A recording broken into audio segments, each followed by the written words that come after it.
Can we close our eyes and bow our heads? Nanga kukhona ngavula amehlo. Phakathi kwetatu uNkulunkulu. Ngize clinic. Lo mfundisi akayazi impilo yami. Bengicela ukuthi ungixolele ungithethelele. Just phaka msana sakho ungavula amehlo. Don't be shy ngamahlobo. Mina ngizothandaza la ukhona nami ngikhona ngithandaze. Uwokwaziyo mina ngiyazi impilo yakho.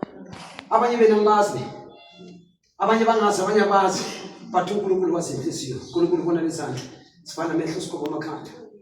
Ungathi ngililanga zange ngithole lethuba. Remember, instead ukuyisho ukuthi lilanga ngoba wazi ukuthi itende namhlanje ngahlaba lapha ekhayeni. Uqeda ukuzwa le message kanti uNkulunkulu ukunika igrace. Wadlala lethuba sengikhuleka ngalamehle. Father, nasi izandla ziphakeme in the name of Jesus Christ. Be with them, lead them and guide them. Hide them in your blood and thank you for others. Hear us grief, hear it when it comes. In Jesus' name. Amen. Amen.